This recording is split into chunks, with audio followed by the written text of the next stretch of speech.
Taylor Swift recently released her surprise 9th album Evermore, less than 5 months after the release of the sister album Folklore. The album has been receiving rave reviews for its lyricism and expansion on Taylor's folk-inspired sound. However, Taylor has been causing quite a bit of conversation online for her promotion of the lead single of the album, titled Willow. This isn't the first time we've seen ultra-successful pop stars take on this form of promotion. Most notably, Justin Bieber used this promotion tactic to propel his infamous single Yummy to the near top position, placing it at number 2. Now, I wouldn't say Taylor's being that extreme. She's not giving her fans set rules to manipulate the streaming system like Justin was, but there were a handful of remixes for Yummy as well. Now, Taylor and Justin aren't the only celebrities to use this tactic either. Using remixes to propel your song to the number 1 spot has been a commonality since forever. With that being said, there may be a such thing as going too far and just completely looking desperate. There have been more current acts that have benefited from this tactic as well, such as BTS, Nicki Minaj, Lizzo, and many more. The Willow remixes aren't the only thing people are talking about though. It's the fact that Taylor Swift lowered the price to Willow to just 39 cents on her website. According to Billboard, 7 purchase options were available in Swift's web store during the tracking week, with all discounted for the frame's last 31 hours to between 48 cents and $1.03. Along with the song's original version, its Dancing Witch, Lonely Witch, and Moonlight Witch versions were available individually. Plus, 3 versions were available as a part of the song's Woodville collection. They were packaged with an instrumental version of Willow, an original songwriting demo of Willow, and a live version of her 2019 single, Christmas Tree Farm, with each 2-track Woodville purchase counting as one sale for chart tabulation purposes. So she was basically bundling remix versions of her songs. Now that's relatively unheard of nowadays. Usually artists just discount the song, release a few remixes to help the chart position. But I'm sure this will become more of a commonality since Taylor has done it.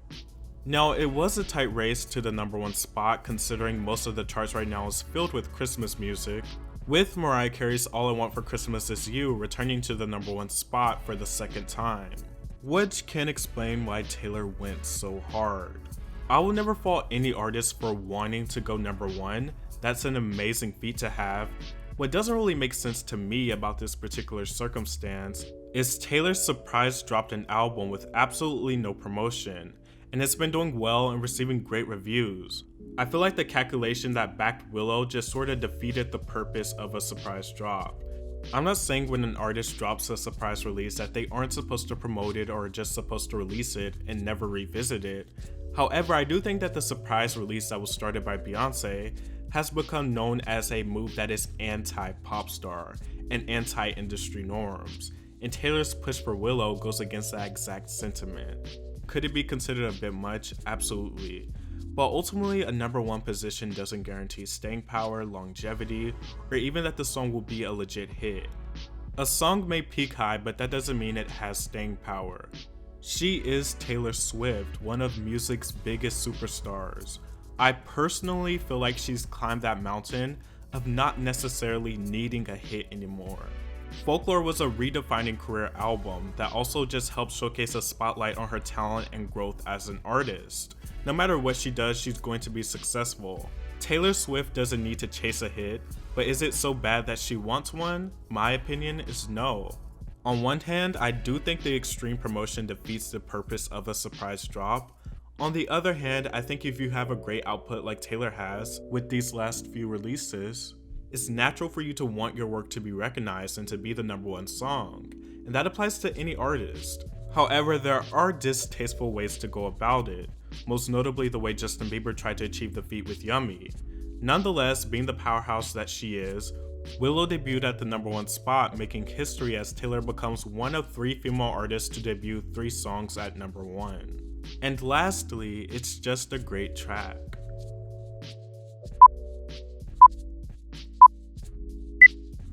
Eminem recently gave a long overdue apology to Rihanna. Now before we get into that situation, I do want to speak on Eminem in general. Eminem is known for saying out of the box and just downright offensive things. He likes to play characters and embody wild emotions, and he is undoubtedly a great rapper. However, I do feel like Eminem has experienced a decline in music quality over the past decade. Also feel like his outlandish remarks at this stage in his career are pretty distasteful, which is very childish and something you would expect from an edgy young artist. Like for example, Tyler the Creator had some pretty crazy lyrics on his first few releases, but he has completely progressed past that and didn't become stationary with only saying outlandish stuff. It was also pretty clear that it was just edginess and pure immaturity. He's changed a lot since then, from his public image to his music and message. With Eminem, the offensive lyrics seem like a reoccurring approach he loves to revisit, when in reality he doesn't have to, because he has carved such a great path for himself. You would think that Eminem himself would be tired at this point, because he's thrown literally every remark that could be possibly interpreted as offensive out there. Also, let me be clear, me acknowledging this doesn't mean I don't enjoy some of Eminem's music. I'm not going to act holier than thou. But even general listeners and hardcore fans can acknowledge that Eminem has been pretty offensive and unfiltered his entire career, and that's largely his appeal. However, there is a clear difference between being raw, unfiltered, and just downright offensive and an asshole. While Eminem has been whining about people not liking his music for his past few releases, not saying that he hasn't addressed important topics before, but for the most part his recent releases have been clapbacks at critics, fans, or basically anyone who doesn't like his recent output. However, he finally did address a more important topic with this newest release that involves another entertainer.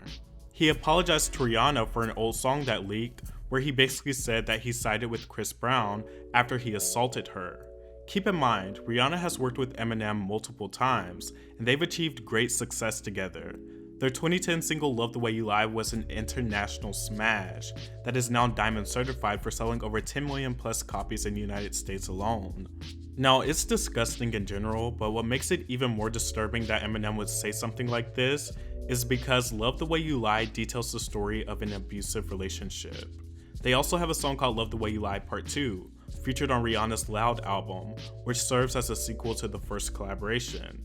They collabed once again on Rihanna's Unapologetic album with an album track titled Numb. And finally, they collabed in 2013 for another international smash titled The Monster, which was compared sonically to Love the Way You Lie. The two were also tour mates for their Monster tour in 2014, so they've had a great deal of success together, in a long-running professional relationship. So the fact that Eminem would even fix his mouth to say something like that is just disgusting, especially after Rihanna has been nothing but respectful of him and contributed to the success of his songs and has housed him on her own songs and albums as well. Eminem's camp eventually released a statement concerning the leaked song, saying, "This is a leak of something that's over 10 years old. After Eminem recorded it, he scrapped it and rewrote it. Obviously, he and Rihanna have a great relationship." On a song called Zeus he recently released, Eminem himself officially apologized to Rihanna, saying, "But me, long as I promise to be honest and wholeheartedly apologies Rihanna, for the song that leaked. I'm sorry Ree, it wasn't meant to cause you grief," Eminem rapped. "Regardless, it was wrong of me." Eminem also addresses topics like racial injustice and once again people not liking his new music in this song. Rihanna has never addressed or paid any attention to either songs, and she doesn't have to. Considering their extensive history of collaborations, I would hope Eminem also reached out to Rihanna personally and not just on a song. Nonetheless, what Eminem said is just gross, and there's just no excusing it.